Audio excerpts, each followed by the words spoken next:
निरंकार। मानवता का पैगाम संतों ने ही दिया है। हम देखें भी कि जब कहीं भी कोई दुर्घटना होती है तो इधर उधर की बातें बहुत करने वाले मिल जाते हैं, पर जहाँ संत प्रवृत्ति वहाँ उपस्थित होती है तो वो यही कहती है कि पहले सोचो, विचारो और बहुत सोच समझ के निर्णय लेना, क्योंकि संत ही हैं जो शांति का प्रचार कर रहे हैं। हमारे जीवन में हर घटना का कोई ना कोई कारण है, ये संतों ने ही जाना है। एक निरंकार प्रभु परमात्मा को जानकर मानकर सुकून में रहते हुए संत जन ही अपने जीवन को तो निरंकार से जोड़ते ही हैं और भी अन्य आत्माओं को निरंकार से जोड़ने का कार्य बड़ी कुशलतापूर्वक करते हैं। ये ऐसे कारीगर हैं जो मन को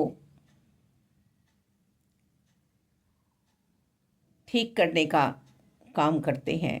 मन बुराइयों से भरा हुआ है, मन बैर ईर्ष्या द्वेष से भरा हुआ है, मन हमारा समस्त इंद्रियों में चंचल है, हमारा शरीर सत्संग में होते हुए भी मन कहीं और ऐसी जगह पहुंच जाता है जहां नहीं पहुंचना चाहिए था। ऐसा स्वाद ले रहा होता है कि मैं वहां क्यों नहीं पहुंचा, ये समय यहां क्यों बिता रहा हूं। ये अंतर्करण के सवाल उसको झंझोड़ के रखते हैं। संत ही हैं जो भक्ति भाव से श्रद्धापूर्वक ये सेवा करने का अपने ऊपर दायित्व लेते हैं। अधिकार नहीं, कर्तव्य कि हे मानव, तू अपना भला कर ले, कर सकता है तू अपना भला कर ले। छोटी छोटी बातों में पड़ के संत जन अपने आप को गवाते नहीं हैं, गिनवाते नहीं हैं, गलते नहीं हैं।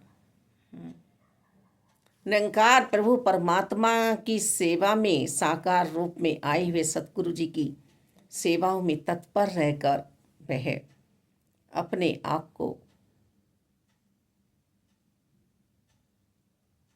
गवाते हैं, मिटाते हैं। एक गवाना वो था जिन्होंने बुराइयों में गवाया, अपने आप को गिनवाया, और एक गवाना निरंकार प्रभु परमात्मा की भक्ति में है। महापुरुष नहीं आकर कह रहे कि हमें याद करो, भक्तजन नहीं कह रहे हमें याद करो, हनुमान जी नहीं कह रहे कि मुझे याद करो, मैं सेवा भाव में रहा था। हम याद कर रहे हैं मेरे मालिक दाता, किसी का जीवन हमारे कारण बने मिटे नहीं। सतगुरु जी की शरणागति में रहकर किसी ने यदि एक तसला मिट्टी का उठा लिया है तो उसको कितना फल प्राप्त होगा। क्योंकि हम ऐसे लालची भी हैं ना कि यहाँ तो प्रसाद मिलेगा तो लाइन में खड़े हो जाएं, यहाँ हमें कुछ जाने से प्राप्ति होगी तो हम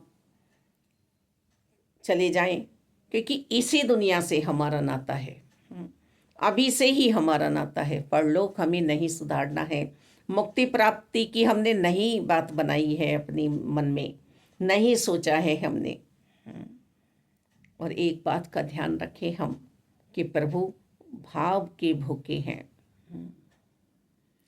किसी का जीवन हमारे कारण बने मिटे नहीं। शब्द है, हमारी सोच है, जो अंतर्यामी को पता है, निरंकार को पता है, हमारे इष्ट को पता है। ये ब्रह्मांड में घूमती हैं हमारी आवाज़ें, हमारे शब्द, और वही शब्द हमें वापस मिलते भी हैं। तो तीर शब्दों का बड़ी सोच समझ कर चलाएं, छोड़ें अपने कमान में से, अपने पास ही रख लें। देखिए हम मानव हैं, मानवता का धर्म निभाएं, अच्छे अच्छे कर्म करें। कर्म अच्छे जब होंगे जब हमारी सोच सुंदर होगी। सोच को बहुत सुंदर बनाना है, बहुत सुंदर बनाना है। सत्संग, सिमरन, सेवा में लगे रहना है, जैसा सतगुरु जी समझा रहे हैं। ये जो भी भाव आ रहे हैं, निरंकार प्रभु परमात्मा की सेवा हो जाए, यही भाव अंतःकरण में गूंजते हैं दासी के, कि कुछ भी सेवा नहीं कर पाई सतगुरु जी की, किसी लायक ही नहीं हूँ शायद मैं, और हूँ ही नहीं। तो मालिक दातार, ये सब और सब जीवन मेरा निरंकार के हवाले है। निरंकार जैसा चाहे वैसा बना सकते हैं, इनके बिना पत्ता भी नहीं हिलता है। पर मैं भी एक शुद्धता वाले भाव लेकर सबके लिए जीऊँ। कोई अपना नहीं है, कोई पराया नहीं है। हाँ, कहीं गंदगी हो रही है, बुरी संगति है, तो वहाँ से मुझे हट जाना है।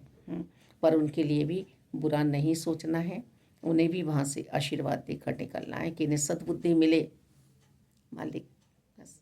और सबको सहन करते हुए, सहजता में रहते हुए ही जीवन को आगे चलाना है। मन है, भाव तो बहुत बुरे बुरे आते हैं, पर उन भावों पर हमें मिट्टी डालनी है। सतगुरु बाबा हरदेव जी ने समझाया अपने विचारों में कि गंदगी पे यदि हम पानी डालेंगे तो वो बह जाएगी, इधर उधर बदबू पहुंचेगी, उसे मिट्टी डाल दें। तो अपने बुरे भावों पे हम खुद ही मिट्टी डालें और आगे बढ़ें सुंदर सी सोच लेके, प्यारी सी सोच लेके। मालिक कर भला हो भला, मालिक सबका भला करो, सब आपकी संतानें हैं मालिक दाता। हम नादानियाँ ना करें हैं, फिर हम चतुराइयाँ भी करते हैं कि जब इनके बिना पत्ता नहीं हिलता तो इन्होंने ऐसा किया क्यों। धृतराष्ट्र की नफरतों ने दुर्योधन को बुराइयों में पहुंचाया था।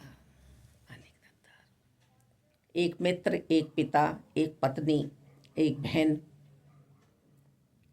कोई भी रिश्ता किसी को बुराइयों में पहुंचा सकता है।